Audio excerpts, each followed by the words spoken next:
So now we come to chapter 54, which I do believe like is the halfway mark of the Quran in terms of chapters.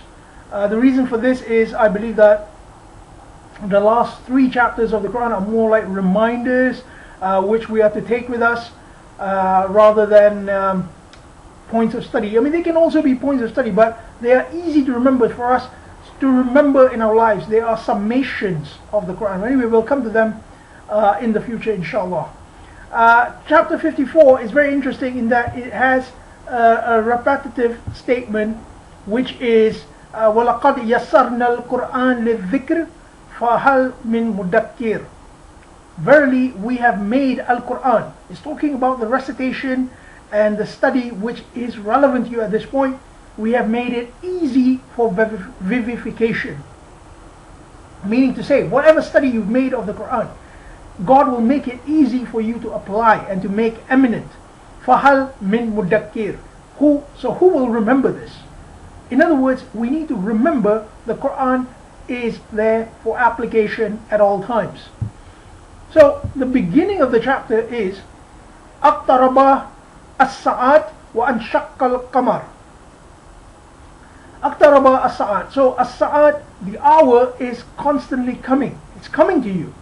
وانشق القمر, and the qamar will be split. What is the qamar? Well, the qamar in the Quranic parlance is that which reflects the sun, and therefore it is society which is constantly being influenced by an artificial light, which is the sun. It's artificial in the sense that God is the real light. So here we can see that when the hour comes, this society will split, and this is essentially what will happen to any society which does not follow the laws, or the natural laws, or the laws of God. But if the chapter continues, if they see a sign, they will turn away from it and say, well, this is nothing but a delusion or magic. Right? So they are rejecting the warning and they are following their ahwa.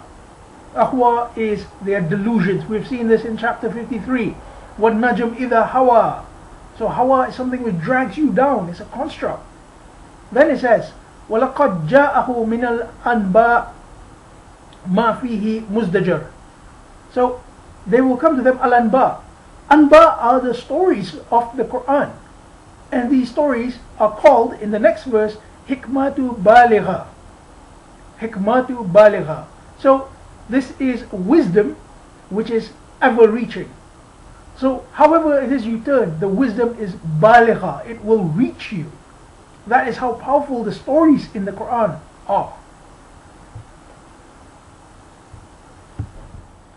Then we have the story of Nuh from verse 9 to verse 16. And Nuh is told to build the ark. When verse 17 comes, as I said before, this is the repeated verse. وَلَقَدْ يَسَّرْنَا الْقُرْآنَ لِلذِّكْرِ. Obviously he's talking now about Nuh's application. Nuh had a certain set of declarations or commands which he then put into action. From here we can see the meaning of the word Al-Quran. Then we have from verse 18 to verse 21, the story of Ad and what happened to them. And again, this is being repeated. Then the story of Thamud, who rejected those who warned. And then in verse 32, it ends the story of Thamud by again saying, وَلَقَدْ يَسَّرْنَا الْقُرْآنَ لِلذِّكْرِ. So here the Quran in application is the emphasis. Next we have the story of the people of Lut. Again, the same kind of narrative is being unfolded, and verse 40 closes it off and says the same thing. وَلَقَدْ يَسَّرْنَا الْقُرْآنَ لِلذِّكْرِ فَهَلْ مِن مُدَكِّرٍ.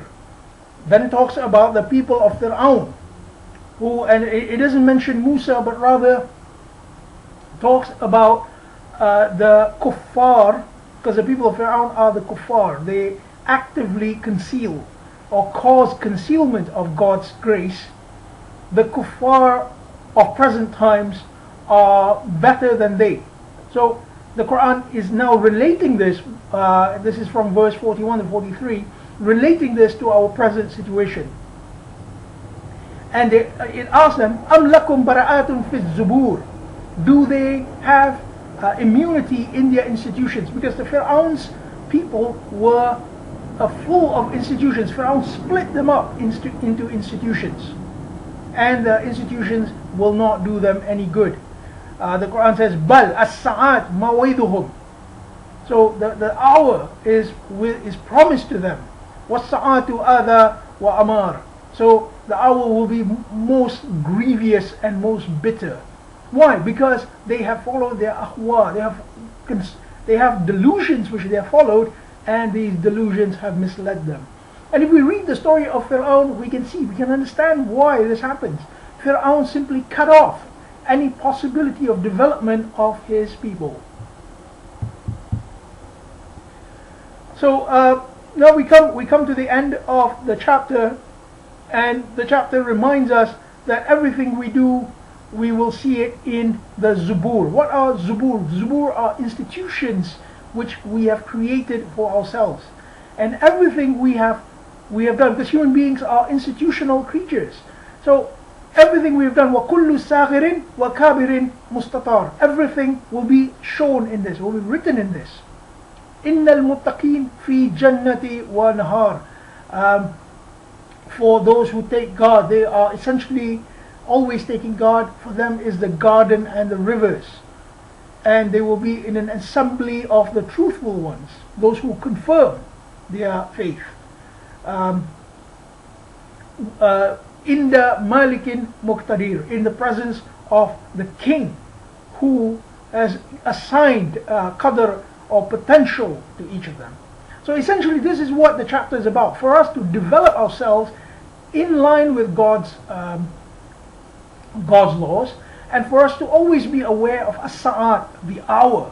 And the hour is that which is constantly coming towards us.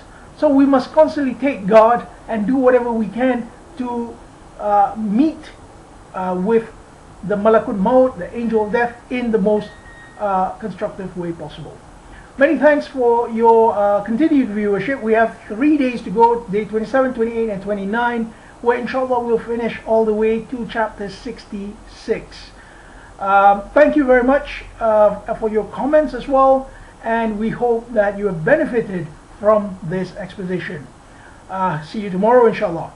Bye.